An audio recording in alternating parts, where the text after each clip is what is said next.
Yesterday, we talked about people who are controlled by money. Go watch it if you haven't already, then come back. Today, we're talking about those who have complete control over their money, how they use it, how they think about it, and how they plan for it. So let's dive in. Welcome to Alux.com, the place where future billionaires come to get inspired. Number 1, you use it as a tool.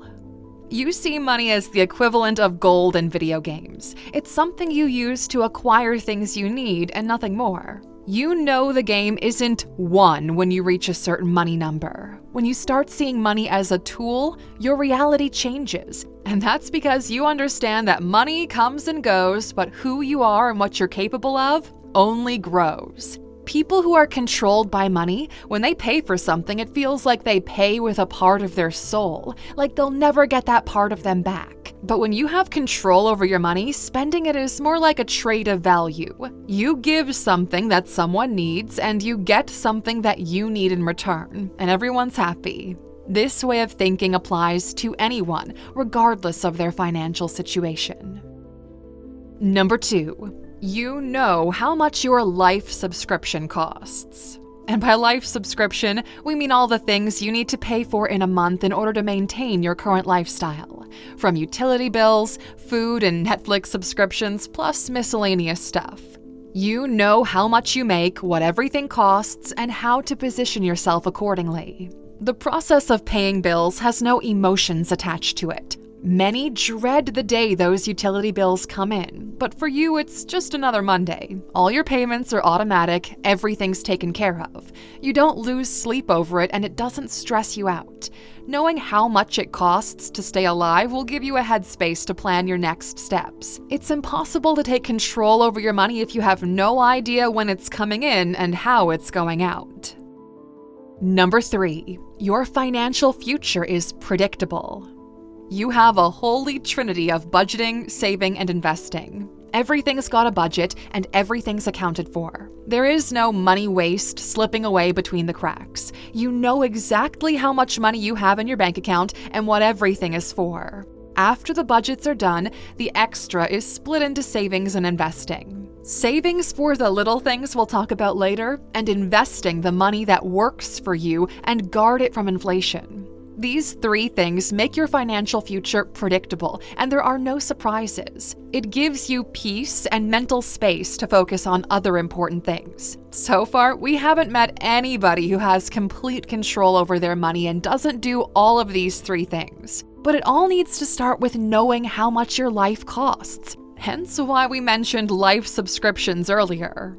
Now, on the topic of budgeting, the real reason people fail to budget is because they know that if they take a closer look at their money data, they're not going to like what they see. They know budgeting will force them to make some sacrifices, and they're not willing to make them. They want subscriptions to every streaming platform, avocados and frappuccinos every day. And yes, we know that not buying Starbucks isn't going to make you rich. But knowing how many times you bought the little things that don't matter will 100% make your finances unpredictable. The thing is, the little things add up quickly when you have a macro perspective. If you buy an expensive cup of coffee every day you go to work, that's on average $150 in a month. Just saying. You can't have a predictable financial future if you have unpredictable spending. Number 4, you know what you get for your money.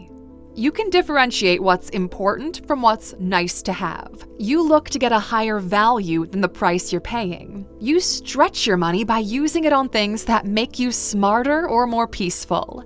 You know it cannot bring you happiness, but it can get you comfort and peace of mind. You use it to protect yourself and those closest to you. Number 5, you know your net worth. You know how to track, maintain, and increase your net worth or your financial health. Net worth simply means the difference between your assets and your liabilities. Everything you own minus everything you owe. Many people think their paycheck is a part of their net worth. But here's the thing, if you make $1 million a month and you need to pay $1.5 million in liabilities, you've got a negative net worth. Your paycheck is your cash flow, how much money goes in and out every month. But you don't own the thing that drives the cash flow. If you stop working, that cash flow stops too. If a baker sells 1,000 loaves of bread a day, they're not getting richer, but the bakery owner is. So when you start calculating your net worth, countering your paycheck, you realize you don't own shit. This should be an eye-opener into assets versus liabilities. Number 6. You have no bad debt. The only reason you borrow money is to make more of it. You understand how banks work and how to use good debt to position yourself better. The only debt you use is to acquire assets that will pay off the debt plus profit. This is a big trap that people who have no control over their money fall into. The buy now, pay later phenomenon is making poor people even poorer. They overspend and get trapped by hidden fees and high interest rates. If you want to know how good someone is with money, look into how they manage financial instruments like debt. Number 7. You know how to budget. We mentioned earlier that people avoid budgeting because it reveals the sacrifices they need to make. They look at budgeting as something bad they have to do because they don't have enough money. People with a poor financial situation give budgeting a bad reputation, but in reality, everyone who is responsible with their money has budgets and they live by them. From rich people to big corporations, budgeting, in essence, is a way to distribute your resources in the most efficient way.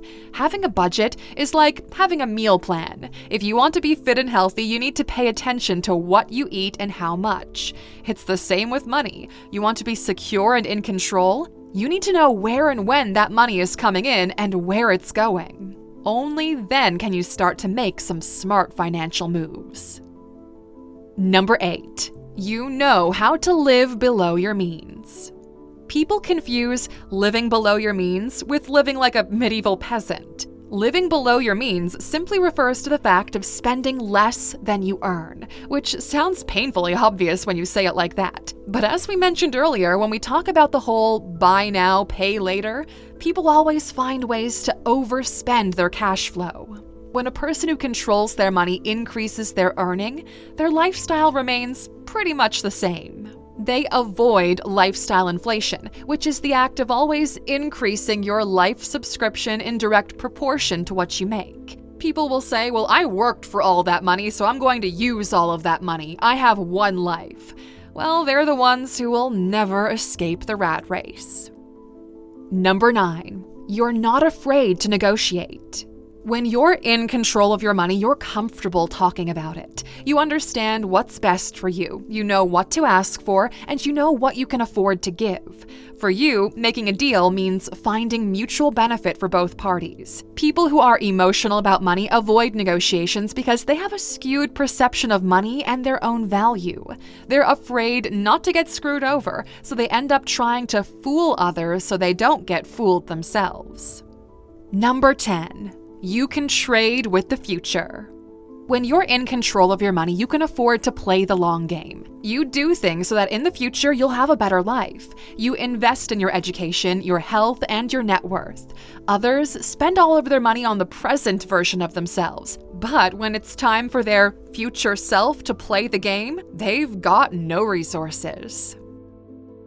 Number 11. You guard your money from inflation. People who take control over their money also make sure to protect it from outside factors. They invest in their financial education and learn how to use financial instruments to make their money last longer. They know how inflation works and what assets to buy to protect themselves from it. They look at raw data, they analyze, they diversify, and they make sure to guard their resources. Number 12. You have a healthy risk tolerance. You don't buy into FOMO or financial trends. When an investment opportunity arises, you analyze it using your own risk tolerance. You know how much you're willing to invest, how much you're willing to lose, and how asymmetric risk works. And by the way, if you don't know what asymmetric risk is, we made a great video on the topic, which you can check out by clicking in the top corner. The truth is, the world is volatile, and this will always be the case.